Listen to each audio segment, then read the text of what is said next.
Hello everyone, good morning. কেমন আছো বন্ধুরা? আশা করি অনেক ভালো আছো। মণ্ডল ফ্যামিলি ব্লগের পক্ষ থেকে অনেক স্বাগত, অনেক ভালোবাসা। চলে এসেছি আরও একটি ব্লগ নিয়ে। সকাল সকাল বানাচ্ছি এখন গ্রিন টি, কিন্তু আমি শুধু গ্রিন টিটা খেতে পারি না, তাই একটুখানি মধুও নিয়ে নিলাম। যাই হোক, গ্রিন টি মোটামুটি কমপ্লিট। ওই তো গরম জল ঢেলে নেওয়া, আর তো কোনো কাজ নেই। যাই হোক, বাবু খাওয়া হয়ে গেছে, ওর ব্রেকফাস্ট হয়ে গেছে, হাজব্যান্ডও ব্রেকফাস্ট করে চলে। সকাল সকাল বানাচ্ছি তাই দুধ পুলি, মানে দুধ পিঠে। কালকে রাত্রে হাজব্যান্ড খাবার খাওয়ার পর বললো মিষ্টি খেতে ইচ্ছা করছে, তো কোনো কিছু মিষ্টি ছিল না ঘরে। তো যাই হোক, দু একটা কথা কাটাকাটি হয়েছে, তার জন্য সেই রাগটা এখনও অবধি মাথায় রয়েছে। তাই আজকে সকালেই বানাচ্ছি দুধ পুলি। রাত্রে দুধটা একটু বেঁচেই ছিল, মানে অতিরিক্ত দুধ ছিল না, অল্প পরিমাণ দুধই ছিল। আমার ছেলের জন্যই শুধুমাত্র দুধ নেওয়া হয়, ও একটুখানি খেয়েছিল আর অল্প দুধ বেঁচেছিল, ওটা দিয়ে আর কি দুধ পুলি করবো। তাই খুব একটা বেশি চালগুড়ি মাখাইনি, অল্প পরিমাণ মাখিয়েছি। আর খুব বড় মানে পাতলা পাতলা করতে পারিনি, একটু মোটা মোটা করে করেছি। এইভাবে আমার মাও করে, একটু মোটা মোটা করেই করে। যাই হোক, দিয়ে দিলাম। দেখো দুধটা ভালোভাবে আর কি ফুটে অনেকটা গাঢ় হয়ে এসেছে। এখন দিয়ে দিলাম একটুখানি আর কি, এতে আর কি ওটা সেদ্ধ হবে, ছোটো ছোটো পুলিগুলো সেদ্ধ হবে। তারপরে দিয়ে দেবো খেজুরের গুড়।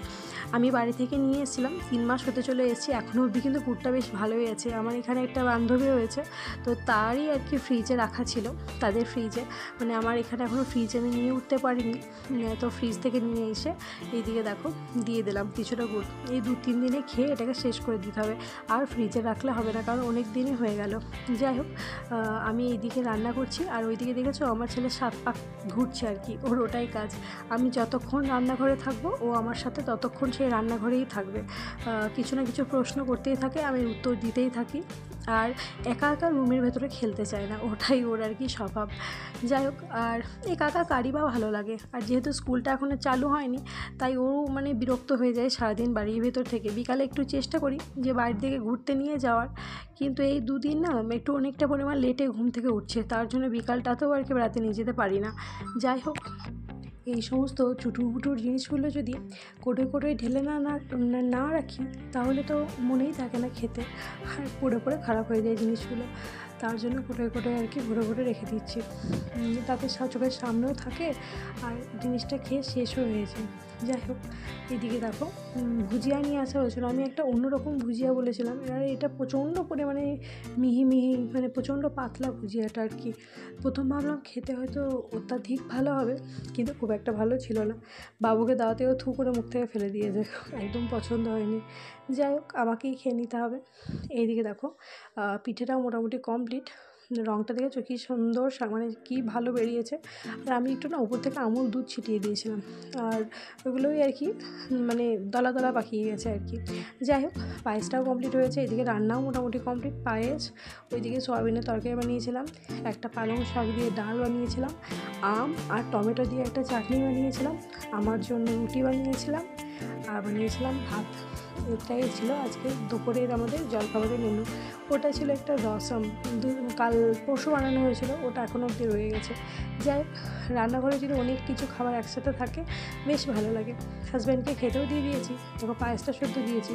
পায়েস দেখে এটা আমাকে একটু ভালোবাসাও জানিয়ে দিল। যাই হোক, দেখো চলে এসেছি রাত্রিবেলায়, এটা এখন বাজবে 8টা বাজবে আর কি।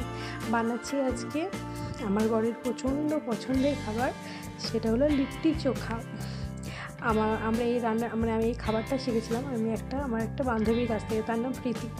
এত ভালো লিট্টি চোখা বানাতো, তার কাছ থেকে আমার প্রথম খাওয়া, মানে তার হাত থেকেই প্রথম খাওয়া। যাই হোক, এদিকে দেখো ওই ছাতুটা আর কি নিয়ে নিলাম, ওতে আর কি দিলাম পেঁয়াজ কুচি আর দিলাম লঙ্কা কুচি। তারপরে ওটা রেখে দিলাম, যে আমি করবো না, মাখাবো না, কারণ আমার মাখানো খুব একটা ওর পছন্দ হয় না, ও নিজে আর কি চটপটা করে মাখাবে। এইদিকে বেগুনটাকে পুড়িয়ে নিয়েছিলাম, ওটাই আর কি ছালটা ছাড়িয়ে নিচ্ছি। আর এইদিকে টমেটোটাও সিদ্ধ করে রেখেছিলাম, আলুটাকেও সিদ্ধ করে রেখেছিলাম। যাই হোক, এগুলো একসঙ্গে ভালো করে ম্যাশ করে নেব, তারপরে মশলাটা বানাবো। খুবই সিম্পল বানানো মশলাটা আর কি। তেলের উপর আর কি একটুখানি তোমার কী বলে জিরে ফোড়ন দিয়েছিলাম, একটু কারি পাতা ফোড়ন দিয়েছিলাম, তারপরে একটু পেঁয়াজ টমেটো ভালো করে ভেজে নিয়ে তারপর ওটাকে দিয়ে দিয়েছিলাম। আর এইদিকে দেখো ওর বাবা মশলাটা মানে আমার হাজব্যান্ড মশলাটা বানিয়ে দিল, আর আমি দেখো পুরটাকে ভরে বেশ ভালো করে যেভাবে শেপটা দেয় সেই শেপটাই আর কি দিয়ে দিচ্ছি। আর ওইদিকে আমার ছেলেও খেলা করছে। এটা যে মানে খেতে আমরা এত ভালোবাসি, মানে যখন আমরা মণিপুরে থাকতাম প্রচণ্ড পরিমাণে বানাতাম আর কি, মানে বানাতাম বলতে এটা বৌদি বানাতো আর কি, প্রীতিদি যাকে বলছি, দিদিই বানাতো। ও বেশ খুব সুন্দর কয়লা করে পোড়াতো, এত ভালো লাগতো খেতে, মানে কী বলবো, যেদিন বৃষ্টি হতো সেদিন তো বানাতামই। এইদিকে দেখো এটা প্রথমে আমি গ্যাসে বানিয়েছিলাম, তারপর হাজব্যান্ড বললো গ্যাসে বানাতে অনেকক্ষণ টাইম লাগবে, দাও আমি এয়ার ফ্রায়ারে করে বানিয়ে দিই।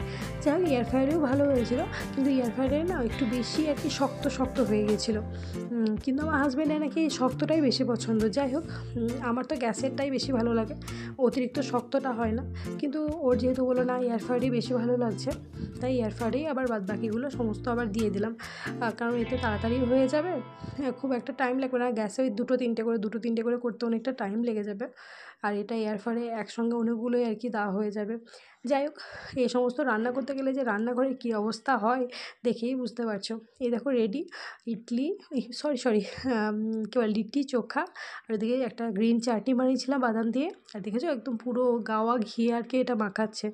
রাত্রেতে এই সমস্ত খাবার খাওয়া মানে কি বুঝতে পারছো কত পরিমাণে ফ্যাট জমবে। যাই হোক আজকে রাতের ডিনারটা ছিল সাংঘাতিক সুন্দর, মানে মন প্রাণ জুড়িয়ে আর কি খেয়েছি। তোমাদের এই লিট্টি চোখার রেসিপিটা কেমন লাগলো প্লিজ একটু কমেন্ট করে জানিও, আর সবাই ভালো থেকো, সুস্থ থেকো, একটা করে লাইক করে দিও, পাশে থেকো। বাই, শুভরাত্রি। আবার দেখা হবে অন্য একটি